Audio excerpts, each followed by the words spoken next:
चित्तौड़गढ़ के जिला अस्पताल में चल रहा है खून का काला धंधा। जरूरत के वक्त गरीब के हाथ लगती है मायूसी। अस्पताल प्रशासन की मिली भगत की आशंका।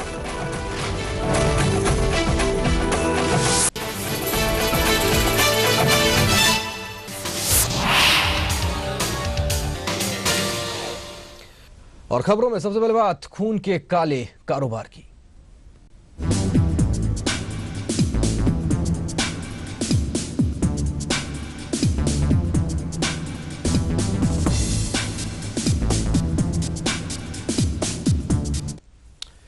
चित्तौड़गढ़ के जिला अस्पताल में खून के गोरख धंधे का सनसनीखेज मामला सामने आया है। यहां खुलेआम खून का व्यापार हो रहा है। खून के इस व्यापार में अस्पताल प्रशासन के भी लिप्त होने की आशंका जताई जा रही है, या यूं कहें कि खून के धब्बे अस्पताल प्रशासन के दामन पर भी लग रहे हैं।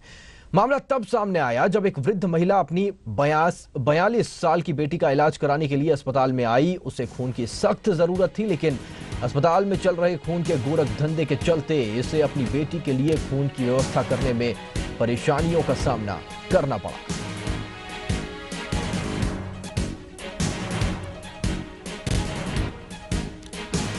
खून का काला गोरख धंधा चल रहा है चित्तौड़गढ़ के जिला अस्पताल में। जब कोई गरीब मरीज अस्पताल में खून की जरूरत के साथ पहुंचता है तो उसे मायूसी हाथ लगती है। उसे दर बदर की ठोकरें खाने को मजबूर होना पड़ता है, क्योंकि वो रक्त जिसकी उसे जरूरत होती है वो ब्लड बैंक में उपलब्ध नहीं होता। और वजह इसकी यह है कि खुलेआम इस खून को बेचा जाता है। एक आम आदमी के लिए, उसकी सहूलियत के लिए जिस ब्लड बैंक को बनाया गया है वो बिल्कुल उस गरीब और बेसहारा व्यक्ति के काम नहीं आ रहा। पूरा मामला चित्तौड़गढ़ का है, जहां पर अस्पताल प्रशासन की मिलीभगत की भी आशंका जताई जा रही है। यह माना जा रहा है कि अस्पताल प्रशासन भी खून के इस गोरख धंधे में शामिल हो सकता है।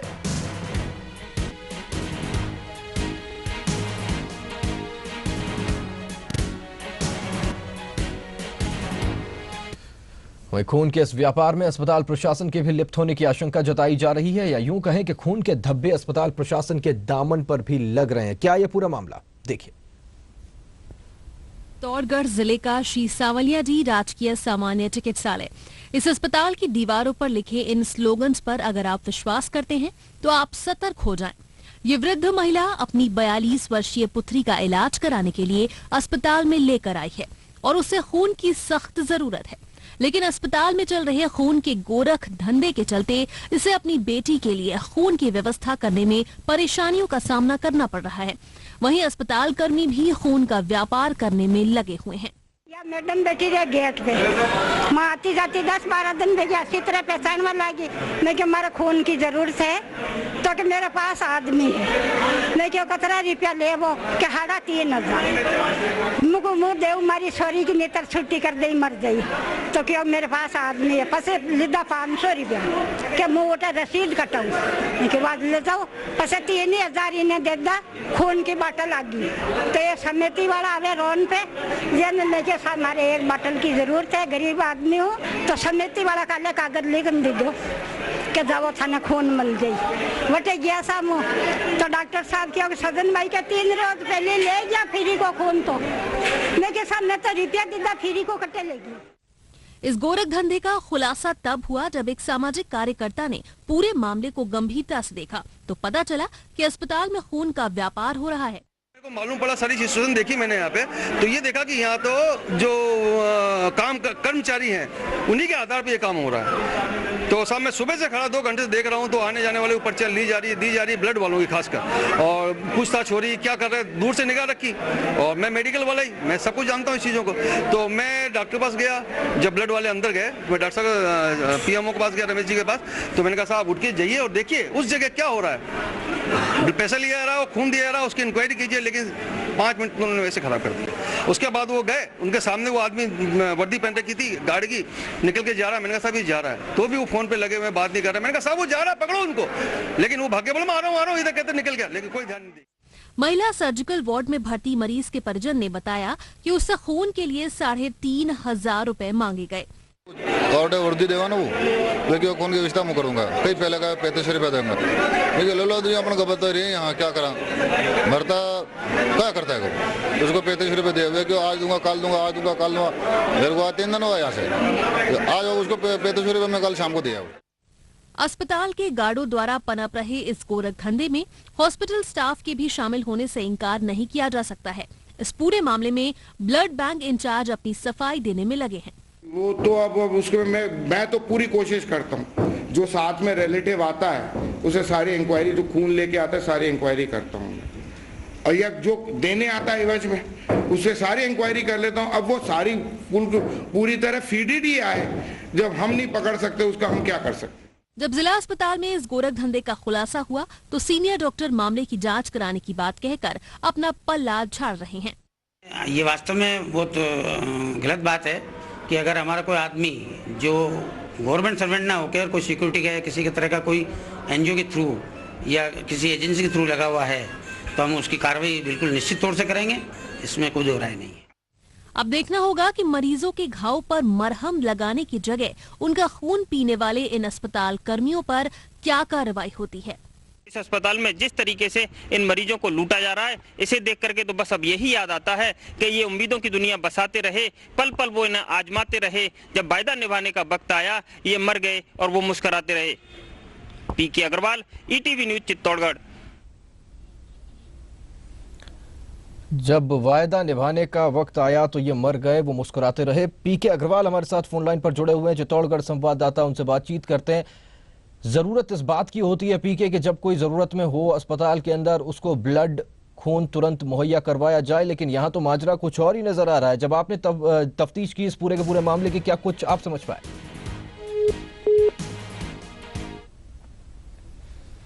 लगता है उनसे हमारा संपर्क कट गया, लेकिन एक बार फिर से हम उनके पास जाने की कोशिश करेंगे। लेकिन आप जान लें ये पूरा मामला है चित्तौड़गढ़ अस्पताल का, और इस अस्पताल में खून का काला कारोबार हो रहा है।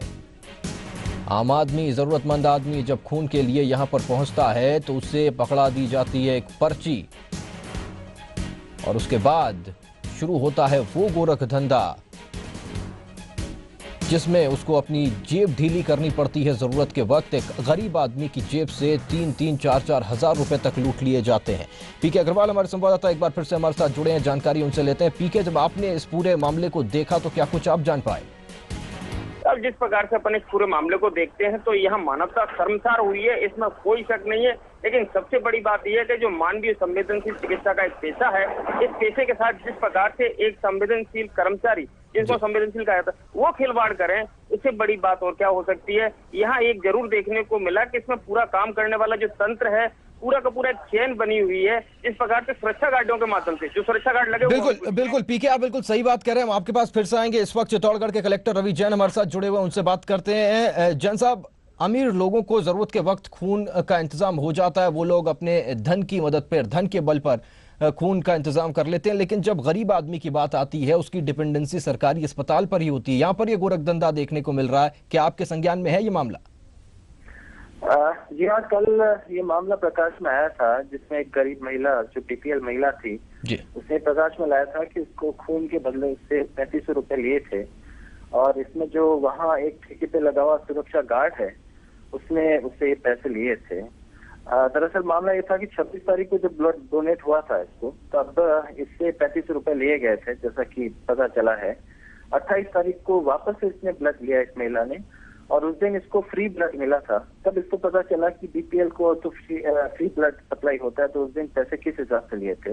तो हमने तत्कालीन कार्रवाई करी और मामले का पता किया। तो जो ये गार्ड था वो एक डोनर कार्ड लेकर आया था ब्लड का, और उसके आधार पर उसको ये ब्लड दिया गया था। और उसने आगे जाकर इस तरह से उसने बीपीएल परिवार के रोगी का फैमिली मेंबर बन के उसका रिक्वेशन फॉर्म लेके और डोनर कार्ड लेके ब्लड लिया था। उसके आधार पर इसने आगे जाकर ये ब्लड इसको दिया है पैसे के बदले में।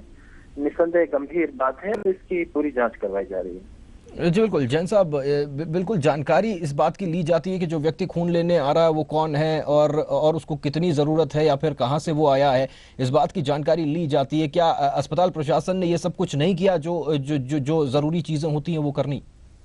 बिल्कुल, अस्पताल प्रशासन और खास तौर से जो ब्लड बैंक के इंचार्ज हैं जी, उनसे यही सवाल पूछा गया और यही कारण बताओ उनको नोटिस दिया जा रहा है इसके बारे में कि भाई जो आदमी आपके पास आता है उसके पूरे क्रेडेंशियल कि भाई वो वास्तव में रोगी का रिलेटिव है या कोई और है, और तत्पश्चात ही उसको दिया जाए। कई बार ऐसा होता है कि बहुत ज्यादा ब्लड डोनर्स या ब्लड डोनेशन के लिए काफी लोग आ जाते हैं एक के बाद एक, तो स्वयं का वार्ड में जाकर ये पता करना पॉसिबल नहीं हो पाता है कि उसका रिलेटिव आया या नहीं।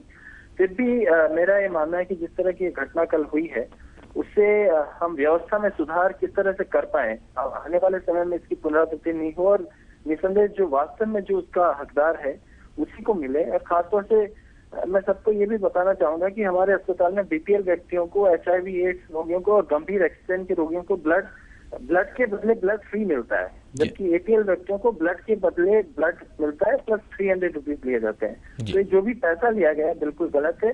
हमने FIR भी लॉन्च करवा दी है उसके खिलाफ, एक जने को पकड़ भी लिया है और दूसरा आज पकड़ में शीघ्र ही आ जाएगा और हम पूरी तहकीकात करके हम सिस्टम को थोड़ा इम्प्रूव करेंगे। जी जन साहब, अगर बात की जाए जिम्मेदार अधिकारियों का पता लगाने की और जांच की, तो क्या प्रशासनिक स्तर पर कोई जांच कमेटी आपने गठित की है इस मामले को लेकर? बिल्कुल, मैंने आज ही जांच कमेटी गठित की है। इसमें SDM की अध्यक्षता में SDM चित्तौड़, CMHO और नायब तहसीलदार की 3 जनों की जांच कमेटी गठित की है। इसके साथ ही न सिर्फ ये अपराधियों का पता लगाएंगे पर साथ ही जो सुधार के सुझाव है वो भी मेरे को 2 दिन के अंदर अंदर सबमिट करेंगे। जी जन साहब, अगर पूरे तौर तरीकों की बात करें, किस तरह सिस्टम में सुधार लाया जाए, एक मॉडल की जरूरत होती है। क्या आप देख रहे हैं, क्या आप इस वक्त किसी मॉडल पर काम कर रहे हैं जिस वजह से ऐसे मामले देखने को ना मिले, जरूरतमंदों को समय पर ब्लड मिल जाए, खून मिल जाए? नहीं, डेफिनेटली ब्लड बैंक जो यहाँ का है जी, मूल रूप से इस तरह की शिकायतें कम ही देखने को मिलती है कि पैसे लिए गए हैं। नॉर्मली तो जो काम होता है ज्यादातर 95%, 99% ऐसे कोई रैकेट या बहुत बड़े रैकेट का पता या खुलासा नहीं हुआ है। This was one of incidents, और वो भी कोई अस्पताल का डायरेक्ट ब्लड बैंक का इसमें कहीं भी कोई इन्वॉल्वमेंट नहीं था। जो ठेके का एक गार्ड था, इसको एक लापरवाही कह सकते हैं, लेकिन जो ठेके पर जो गार्ड था उसकी जरूर मिली भगत सामने आई है, उसकी जरूर इसके अंदर इन्वॉल्वमेंट सामने आया है। तो इसके लिए वो जिम्मेदार है, उसके खिलाफ पुलिस की कार्रवाई होगी। लेकिन साथ ही लापरवाही जो भी हुई है इसमें किसी अन्य व्यक्ति को देने की, उसके बारे में सवाल जरूर पूछे जाएंगे और आइंदा से ये नहीं हो भविष्य में इसका पूरा ध्यान रखा जाएगा। जन साहब, अगर मान लीजिए किसी अधिकारी की इसके अंदर संलिप्तता साबित होती है, नाम सामने आता है, आपसे किस तरह की उम्मीद की जा सकती है कार्रवाई की? कठोर कार्रवाई की जाएगी, बिल्कुल कठोर कार्रवाई की जाएगी, ताकि भविष्य में उस कार्रवाई को देखकर और कोई व्यक्ति ऐसी कार्रवाई नहीं कर पाए। चलिए जैन साहब, शुक्रिया आपका इस तमाम जानकारी के लिए, बातचीत के लिए। रवि जैन साहब, चित्तौड़गढ़ कलेक्टर, हमसे बातचीत कर रहे थे। कुल मिलाकर के उन्होंने बताया कि अस्पताल के किसी भी अधिकारी की अभी तक संलिप्तता सामने नहीं आई है और एक कोई सिक्योरिटी गार्ड है जो कि इसमें शामिल होना वो बता रहे हैं, लेकिन एक लूप होल जरूर है और इससे आम आदमी को सफर करना पड़ता है। 3,500 रुपए एक BPL परिवार के लिए कितने मायने रखते हैं, इस बात का अंदाजा हम और आप आसानी से लगा सकते हैं। खून जब उनको मुफ्त दिया जाता है खून की एवज में, तो फिर 3,500 रुपए क्यों लिए गए, ये एक बहुत बड़ा सवाल है। PK अग्रवाल हमारे संवाददाता लगातार हमारे साथ जुड़े हुए हैं, जिन्होंने इस खबर को देखा, जाना, परखा। उनसे बात करते हैं। PK, क्या एक ही मामला ऐसा देखने को मिला या ऐसे कई मामले थे जो आप देख पाए? राहुल, जिला कलेक्टर रवि जैन ने जिस तरीके से अपना बयान दिया है, जिस प्रकार से हमसे बात की है, निश्चित तौर पर कार्रवाई होगी मानते हैं। लेकिन कल हमने जिस प्रकार से पूरे मामले को देखा है, एक मामले को उजागर होने के बाद कम से कम 5 मामले सामने खुल के आए हैं। एक के बाद एक खुलता चला गया। 3,500 इस मरीज से लिए गए, 3,500 इस मरीज से लिए गए, 3,500 इस मरीज से लिए गए। जहाँ तक FIR दर्ज कराने वाली बात है, मरीजों के परिजनों ने ही FIR दर्ज कराई है। प्रशासन और चिकित्सा प्रशासन इतनी जहमत नहीं उठा सके तो वो किसी के खिलाफ FIR भी दर्ज करा दें। ये पूरी FIR जो दर्ज हुई है वो एक परिजन की रिपोर्ट पर FIR दर्ज हुई है थाने में, उसी के आधार पर जांच चल रही है। कल परिजन अगर बात से मुकर जाता है तो फिर उस FIR का क्या होगा, ये सोचने वाली बात होगी। राहुल, इस मामले में अगर देखा जाए तो संलिप्तता की बात करें तो प्रमाण में, प्रत्यक्ष में प्रमाण की आवश्यकता कहीं नहीं होती है। जिस प्रकार से पूरा गोरख धंधा खुल के सामने आया है, अगर इसी मामले के पूरे को देख लिया जाए तो एक के साथ एक दोषियों के खिलाफ कार्रवाई होती है, तो निश्चित कहा जा सकता है कि पूरे गोरख धंधे पर विराम लगाया जा सकता है। लेकिन ऐसी स्थिति में विराम लग पाएगा ये कहना बड़ा मुश्किल होगा। जी राहुल। जी बिल्कुल पीके, यहाँ बड़ा सवाल ये भी है कि जिस तरह से बीपीएल परिवार वहां पर पहुंचते हैं, आम आदमी को खून की जरूरत होती है और वो समय पर नहीं मिल पाता, ना तो समय पर मिलता है, और जब समय पर मिलने की बात आती है तो उससे पैसे लिए जाते हैं। आप जिक्र भी कर रहे हैं कि तकरीबन एक ही मामला ऐसा नहीं है, 5-7 मामले लगातार एक के बाद एक सामने आए। बाहर ये पता चला है कि कोई सिक्योरिटी गार्ड है। कई बार हमने देखा है कि सरकारी अधिकारी किसी रूट का किसी को जरिया बनाते हैं इन सब गोरख धंधों को करने के लिए। ऐसा नहीं लगता कि जो प्राइवेट कर्मचारी वहां पर खड़ा हुआ था वो उस जरिए का हिस्सा है? राहुल, बिल्कुल सही बात है कि जरिए का हिस्सा है। लपकों पर लगाम लगाने के लिए प्रशासन सतर्क होता है, पुलिस को मुस्तैद करता है, लेकिन ये सिक्योरिटी गार्ड है, एक कंपनी से लिए गए सिक्योरिटी गार्ड हैं और वो हॉस्पिटल की सुरक्षा के लिए बाढ़ में लगाए जाते हैं। निश्चित तौर पर वो बाढ़ के एक अंग है। जब हमने किसी कंपनी से उन्हें लिया है तो उनका भी एक दायित्व है। हमने सीधी भर्ती नहीं की है, किसी एक रजिस्टर्ड कंपनी से भर्ती की है उनसे लिया है, तो उनकी भी एक दायित्व बनता है, जिम्मेदारी बनती है कि वो किस प्रकार से काम करेंगे। अगर गलती की है तो हम कंपनी को तो ब्लैक लिस्टेड करेंगे ही, लेकिन इन गार्डों के माध्यम से एक चेन लंबी खुल सकती है। तो हमें सबसे पहले तो गार्डों को गिरफ्त में लेकर सुरक्षा गार्डों को जांच करनी चाहिए, पूछना चाहिए कि कौन कौन और लोग संलिप्त हैं। हम इस कार्रवाई को यही इत्सरी कर दें कि हमने गार्ड को गिरफ्तार कर लिया है, उसको सजा दे दी है, तो इसमें कहीं भी पूरे मामले का खुलासा नहीं हो सकता। राहुल, बिल्कुल पीके, शुक्रिया आपका इस तमाम जानकारी के लिए। पीके अग्रवाल, संवाददाता, चित्तौड़गढ़, हमसे बातचीत कर रहे थे। कुल मिलाकर के बड़ा गोरख धंधा सामने आया है। अधिकारियों की संलिप्तता से इनकार नहीं किया जा सकता। जाहिर तौर पर एक के बाद एक जब कई मामले सामने आए तो यह मामला अपने आप में गंभीर हो गया। एक बीपीएल परिवार से 3,500 रुपए वसूल लिए जाते हैं महज खून के बदले में, जो कि उस परिवार को मुफ्त दिया जाना होता है। कुल मिलाकर के एक बड़ा रैकेट है, खुलासे की जरूरत है। कलेक्टर रवि जैन से हमारी बात हुई, उन्होंने कहा कि उनकी तरफ से सख्त कार्रवाई की जाएगी। हम उम्मीद ये करते हैं कि सख्त कार्रवाई